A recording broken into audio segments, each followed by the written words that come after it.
Hey, good afternoon, everybody.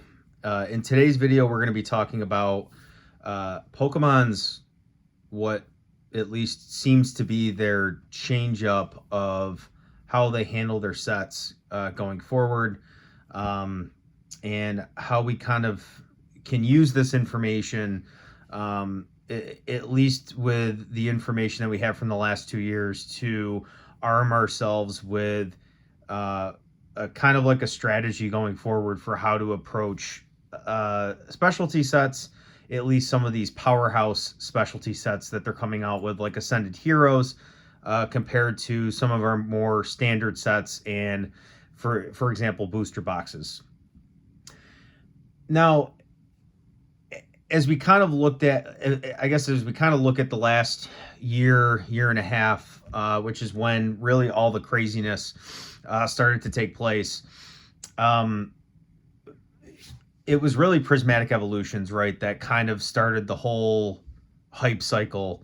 I know Surging Sparks played a part, but I think as a whole, things started to get really, really crazy when Prismatic Evolutions dropped in, I think it was January of 2025. And what we've seen over the last year and what we're still seeing today is that Prismatic Evolutions is being printed on a scale, uh, I would argue, similar, if not greater, than 151 was. So we have two sets really, and I understand 151 was dropped in a very, very different time. 151, you could actually go to the store, you could go onto Costco's website. There were a whole bunch of different places that you could actively pick up 151. And I guess the number one thing that comes to mind for me is you could actively buy 151 UPCs from distro for, I think it was like 75 to 80 bucks all day long, open order, for pretty much as long as you wanted. And for Prismatic, just to give you my own perspective, right? I, to this day, have never walked into a Target, a Walmart, whatever, Best Buy. And granted, we don't go all the time. We don't spend our time doing that. But I've never walked into one of these big box stores and seen Prismatic Evolutions on the shelf ever. And it's been a full year. I have run into 151 twice. So that's not that much better by any means. But the one time we did run into 151, my now wife actually ended up pulling her very own God Pack. So that was pretty cool. But, anyways, not to get off topic, if we start to look at these specialty sets and how they're handling them, it almost kind of makes sense from a Pokemon trading card strategy standpoint, where they know that they're going to have one set that everybody can't get enough of no matter what. And they're just going to continue to print and print and print and release different ancillary products. Like we saw the um, Eevee and Umbreon like figure collection or something, where you had the two uh, Umbreon and Espeon, I'm sorry, full arts in that product that, it was kind of like just a premium collection box, I think is what it was called. But there weren't a ton of those printed, but they printed that. They printed the special collection pouch, collection, whatever box. Um, and they've been continuing to print bundles into the ground. We constantly get releases at Target. Well, I'm part of like a restock group, and have I would say like 10% less time is being spent in that group than it was back when things were, in my mind, things were worse. I think things are a little bit better now, but that's a topic for another day. Um, so that being said, we have Prismatic Evolutions. We know how they've been printing it. We know we probably have at least another year. 151 was printed heavily for, you know, 2 years. We were getting restocks all the way up through the middle end of 2025. And that set came out in, I think it was August or September of 2023. So 2 years, and if we end up getting to a point where we don't get any more 151, then that will have been kind of like, in my mind, the first data point for the way that they're starting to handle those specialty sets going forward.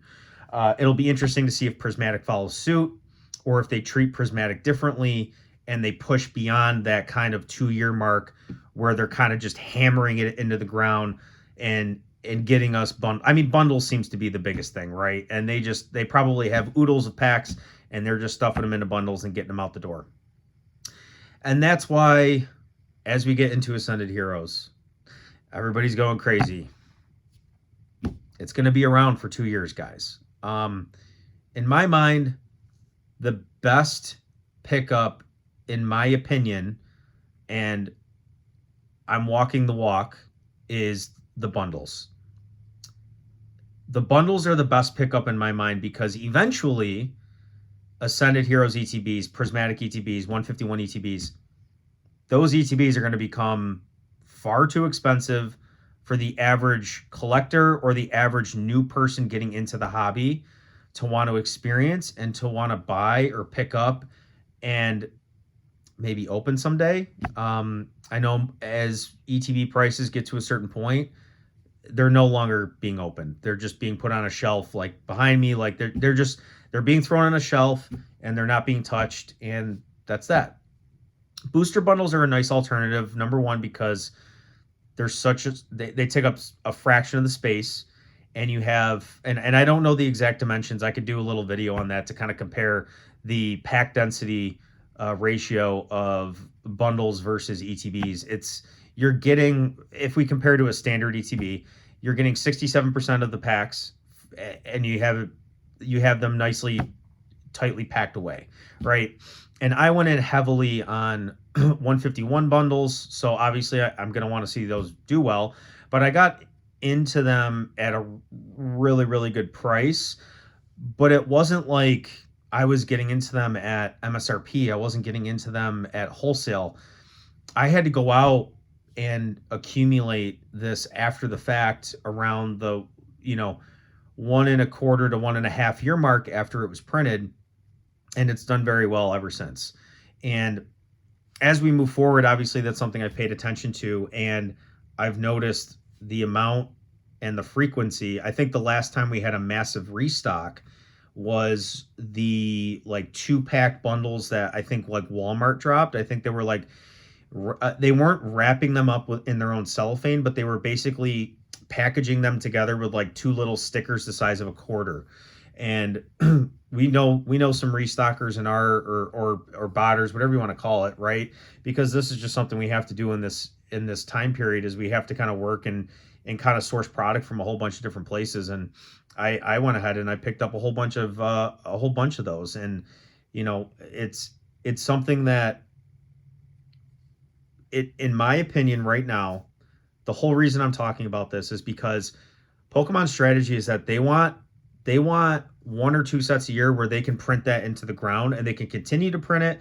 And then it seems like they're kind of flaking out standard sets and other specialty sets, like your Shrouded Fables, like your Paldean Fates, right? That aren't going to be the main attention and may not have the same number of restocks, may not have the same volume of reprints, or maybe it's wave 1, wave 2, and we're done, right? So we can use this information and kind of set ourselves up and form a hypothesis for each set, right? As we kind of move forward, and we can say, okay, Prismatic, I want to buy Prismatic or start picking up Prismatic. I mean, if Prismatic follows a similar trajectory as 151, we're in the next 4 to 6 months is when you should be starting to potentially accumulate that right now, right? Because right now may be your best bet. Because as we know, if we look at 151, and I'm specifically talking about the booster bundles because I think that's it in terms of being grounded to what the average person can afford, that's the product that falls into that category.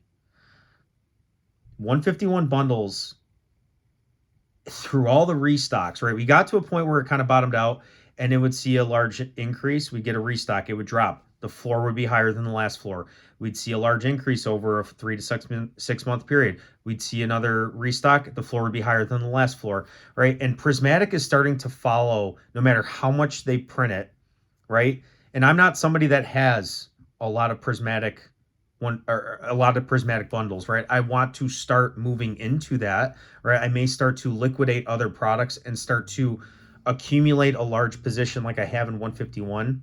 But the question is the timing, right? And I think we're getting to that time. For me, it's probably going to be like the summer time frame where I really start to go in. And if there's a big restock or something and I have the ability from a source to pick up a large quantity at like slightly under market, I'm probably just going to go ahead and do it because I believe in the set. Prismatic is strong. If you compare the set value of Prismatic to 151, it blows 151 out of the water. And I believe in 151 more than any other set. So I'm telling myself, if I believe in 151, I believe in the fundamentals, and then I also believe in this gambling ripping culture is going to stay prevalent for the next couple of years. Then what are we doing, right? It seems to me like it's a slam dunk. I'm not telling you, and I guess the whole point of this video was not to tell you to invest or not to invest, but more or less to make you aware, in my mind, what I believe Pokemon strategy is going forward, right? So even after Ascended Heroes, right? Ascended Heroes, and they're going to be coming on with all this new printing, and it may open up some different variables and some changes to kind of how they do things, but Ascended might be a 2 to 3 year period where they're printing heavily, right? The window for how long they print some of these specialty sets may grow as a function of the increase in printing capacity. You just don't know, right? But that seems to be the kind of the focus going forward. They haven't given us Destined Rivals booster boxes again. I know we had a restock on Pokemon Center, but it didn't seem to be massive, and it really didn't do anything to the market price. We haven't seen, we have seen some Surging Sparks booster box reprints. I personally haven't seen any of them, but from everything I've heard and the market price is telling me, it seems to kind of check out. We haven't seen like Bunch of Journey Together. We haven't seen Mega 01. Eventually I would think a lot of these sets will be targeted, but anyways, what I'm really trying to get down to here is understand that there could be a pattern forming, and you have to hedge your bets. You have to kind of protect yourself, right? Entry cost is huge. But it does seem like Pokemon is creating these kind of like cash cow type sets where they put all of their bangers and all the hype and all the popularity into, and then they're kind of moving forward, and you might have a really good set like Destin, but overall it seems like that is kind of the trend, right? And it's just going to be interesting to see what happens here. So I've been kind of discussing this with some people in the Discord, and it almost, I don't want to say it almost seems too good to be true, but if they continue with this pattern, it seems like there's a lot of really good opportunities to be made here. And especially with bundles, they're so easy to store. I'm partially making this video because I think it's a good opportunity, but I also want you to be aware that you don't need to go buy Ascended Heroes for $15, $20, $25, $30 a pack. Come release day for Ascended Heroes bundles, you don't need to go buy everything you can buy. Track the price. Look every week, look every couple days, figure out, you should be looking at sales velocity, how quickly are things moving on eBay, TCG Player. Are people trying to dump this stuff? Or does it feel like, in general, when you try to go approach a seller, does it seem like they're hesitant to get rid of it? Does it seem like they're ready to get rid of it and they just want to let it go? These are all the types of things that you should be kind of thinking about as you look to acquire large positions in some of these sets that you think have a really, really good upside with minimal downside risk. So I'm just letting you guys know, right? 151 Prismatic and Ascended, they're all at very different points in their life cycle. 151, personally, if you're asking me what I'm doing right now, I am not acquiring any more 151 because I think there's always a chance before it rotates out that we get another massive restock or reprint or whatever, right? I think there's always that chance. And if that happens at that point, then I would be picking up. I think 151, in terms of picking up large positions, I think at least for the timeline, for me, I don't think it's a good buy compared to some of these other sets that are available, right? Prismatic, I think Prismatic, we're already at the very beginning of when you should start to be acquiring large positions of Prismatic, and I'm just talking about the bundles because that's the only thing that I'm personally buying. So I think Prismatic is going to have a 1 year window from today or January of this year where I think that's going to be your time to accumulate. And before you know it, they're going to be $100 a booster bundle, and they're going to be $20 $30 a pack before we know it, because Pokemon is releasing more and more sets more frequently, smaller sets, and they can only continue printing these things into the ground for so long. And then as far as Ascended goes, I wouldn't even think about touching Ascended until 2027. That is my honest belief. Unless you get into like some crazy, like you catch a restock or something in MSRP. Like if you could pick up Ascended at MSRP, rip half of it and sell the other half to cover your costs, like yeah, go have fun with it. Like why not? Like you do want to enjoy this stuff, right? Like I got a whole bunch of stuff behind me. We like to rip stuff. Me and my wife, like we have a good time with it. She's got like, as I look over there, she's got like 3 of her own binders, and she's only been in this for like a year and a couple months. So it's pretty crazy, but yeah, just protect yourself, guys. Knowledge is power. But the knowledge that we have is not all of the information. So just keep that in mind, right? You don't have all the information. Nobody has all the information. You have to hedge your bets in the right way. And I really, really, really do believe that with these specialty sets, there's a lot of potential, but there's also a lot of downside risk depending on your timing and when you get into the market. So that's all I got for today. Again, if you've stuck around this long, please let me know. Are you picking up Prismatic Evolutions? And if you are, what are you buying? Are you buying bundles? Are you buying something different? Are you buying ETBs? Right? What are you doing? Right? Let me know what your thoughts are. I know what I'm doing. I've digested enough information from all over the place, and I have my own opinions on things that me personally, I'm going after the bundles, and I'm probably going to go after them pretty aggressively over the next 6 to 12 months, and that's going to be kind of one of my main focuses when I look at acquiring new products. So anyways, yeah, leave a like, comment below, subscribe. It helps me. Over the last week or so, the couple videos I posted have kind of blown me away in terms of the response. So that's pretty cool to see, because I haven't really put much time or effort into this. And once we have a house one day, right, it's been a grind trying to find a home. But once I have a house and have like an actual setup where I can dedicate a little bit more time to this and get settled in, I'm really excited to hit the ground running. So yeah, appreciate you guys for listening to me rant over here, and I'll see you guys next time.